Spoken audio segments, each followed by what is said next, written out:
Sudah bersama kita anggota DPRD DKI Jakarta, M. Taufik Zulkifli. Selamat pagi Pak Taufik, salam sehat Pak. Pagi, salam sehat juga Bang Fahmi. Ya, Dengan Fahmi? dengan ya Fahmi di sini Pak. Ya, Pak Taufik mungkin melihat dari adanya trauma pada anak-anak siswa SMA Negeri 72 ini kan menjadi salah satu PR besar juga gitu untuk Indonesia ya.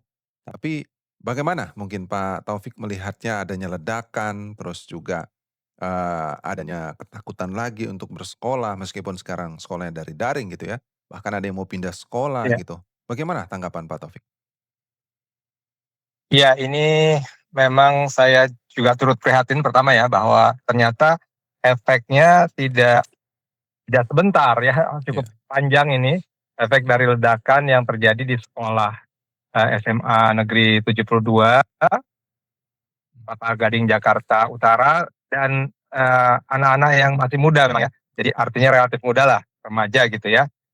Nah, dalam hal ini memang harus diupayakan eee, perbaikan atau terapi ya. Jadi mau tidak mau pemerintah dan sekolah tentu saja itu bertanggung jawab untuk bagaimana caranya supaya anak-anak ini bisa menghilang traumanya gitu ya. Hmm. Nah, tentu harus melibatkan para orang-orang yang ahli di sana, misalnya para psikologi gitu ya, psikologis, terus psikolog ya, Iya. kemudian ya mungkin guru BK dan lain-lain bahu membahu dengan orang tua tentu saja untuk bisa menyembuhkan trauma dari anak-anak. Hmm, oke. Nah, Pak Taufik melihat ini kan, mudah-mudahan tidak ada kejadian lagi seperti ini ya, tapi untuk mencegahnya seperti apa sebaiknya sih Pak Taufik? Ya pertama memang ini ya, bagaimana menciptakan kondisi aman di sekolah-sekolah. Terus kemudian ya dengan apakah sementara, tapi gini ya, satu hal yang mungkin saya ingin sampaikan di sini bahwa eh, pemuda kita, generasi muda kita tuh harus menjadi generasi yang tangguh ya. Jadi pendidikan mental, pendidikan spiritual jadi sangat diperlukan. Tangguh seperti apa? Karena kalau kita mohon maaf ya, misalnya membandingkan dengan di Gaza gitu ya misalnya kan, Iya. mereka kan setiap hari itu mendengar atau dijatuhi bom dan lain-lain, tapi kemudian mereka tetap resilient ya, dia punya daya tahan yang luar biasa untuk menghadapi semua itu. Dan mestinya pemuda Indonesia itu juga diajarkan seperti itu, walaupun mungkin kondisinya jauh berbeda ya. Kita di sini damai, insya Allah ya, alhamdulillah damai, dan kemudian juga penuh toleransi. Akan tapi ini kan hal-hal yang akan dapat terjadi di saat-saat ya kita tidak tahu ya. Iya. Karena dulu sebelumnya ya 10 tahun atau 5 tahun yang lalu itu masih ada bom Bali dan lain-lain ya. Tapi kalau sekarang sudah tidak ada.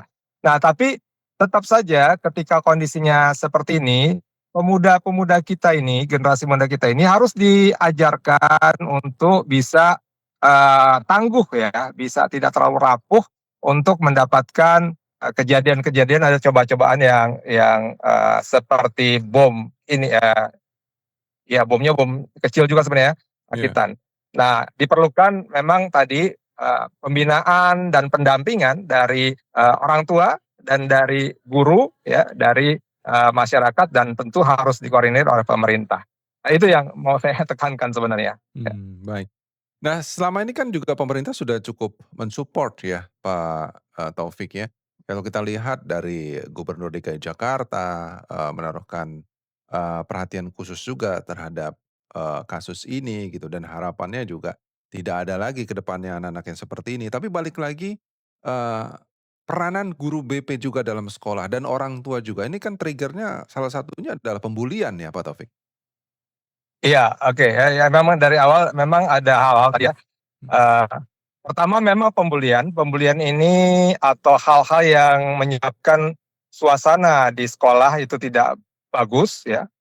Pembulian yang dilakukan terhadap pelaku ini ternyata menimbulkan trauma yang besar. Eh, Pemerintah dalam hal ini memang sudah melakukan hal-hal yang baik ya, tapi kemudian kemarin memang kesannya itu ketika ada kasus baru kemudian ribut gitu ya. Nah, mungkin ini mohon maaf ya, mungkin bisa mencontoh, eee, Gubernur Jawa Barat ya, KDM ya. Mhm. Artinya ketika, eee, memang banyak anak-anak dalam tanda kutip nakal, maka bagaimana cara pembinaannya. Nah, pembinaannya itu ternyata dengan cara-cara yang, eee, keras, Iya. cara-cara lembut sudah dilakukan ya gitu ya. Kita kan cenderung di sekolah tuh cara-cara yang, persuasif, yang lembut segala macam. Tapi ada orang-orang mungkin anak-anak yang memang tidak cocok dengan itu. Mmm. Nah saya lihat, walaupun, pro dan kontra ya, tindakan dari KDM ya, Kang Deddy Mulyadi untuk membawanya ke barak militer, dalam kutip juga ya, barak militer sebenarnya kan cuman pelatihan saja. Itu ternyata, membawa dampak yang cukup positif.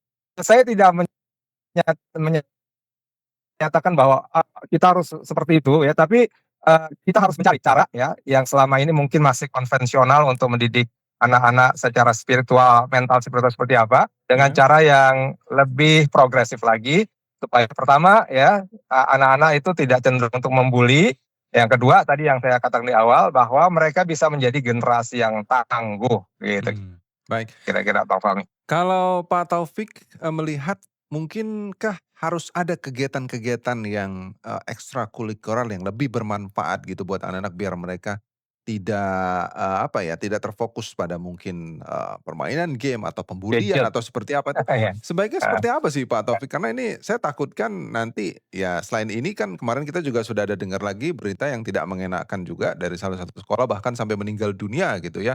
Anaknya. Apa ya. sebaiknya Pak Taufik harus mungkin lebih ditekan? Ya, sebenarnya kalau kegiatan-kegiatan, yang di luar maksudnya ekstra ya, ekstrakurikuler itu banyak sudah dilakukan, cuma kemudian memang kalah saing ya dengan mudahnya anak-anak itu untuk terpaku pada gadget ya, Ya. untuk kemudian bermainnya di dunia maya. Nah, saya tetap berpikir bahwa memang harus ada pendampingan bagaimana. Jadi mungkin bukan hanya dari guru ya, tapi kemudian dari senior-seniornya. Tentu saja seniornya harus dilatih dulu ya.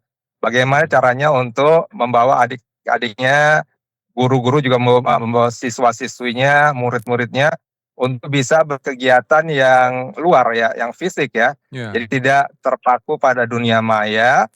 Nah, aktivitas lingkungan seperti kan ada apa namanya, ada, komunitas yang membersihkan sungai, Iya. gitu ya? Iya. Ada itu ya? Mhm. Atau kemudian yang, olahraga atau kemudian, menghidupkan UMKM itu saya lihat sudah ada ya. Itu aja tinggal digalakkan dan memang, eee, saya kira memang mendidik generasi Z ini, generasi muda ini perlu cara lain dan, cara untuk, menarik mereka supaya tidak sangat pengaruh oleh, gadget ya. Kalau sekarang kan ada nomophobia ya, Iya. no mobile phone phobia, itu bisa kita atasi, kita cegah, kita minimalisir gitu ya. Mhm. Nah, saya kira peran tadi yang saya maksud dengan peran pemerintah memang nanti membuat program-program yang musti dijalankan oleh sekolah, misalnya tadi kan Pak Abdul Mukhti ya, Iya. Menteri Dekdasmen itu, saya kira bagus kalau beliau, mewajibkan kegiatan ekstrakurikuler yang banyak gitu di sekolah, misalnya seperti itu. Ini misalnya ya, Iya. mungkin nanti harus dikaji lagi bagaimana seharusnya. Baik.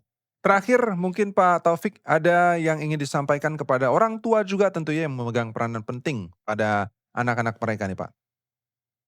Iya, orang tua ini ya segenerasi saya nih ya, baby boomers dan yang milenial mungkin ya. Iya. Jadi, kita ya benar-benar memang harus mencari cara untuk mendekatkan, diri kita sebagai orang tua kepada anak-anak lagi. Jadi ini sekarang sedang, marak juga bahwa banyak, anak muda yang fatherless ya, atau tidak ada kehadiran, bapak, bahkan, motherless ya. Iya. Jadi bapak less dengan ibu less ya.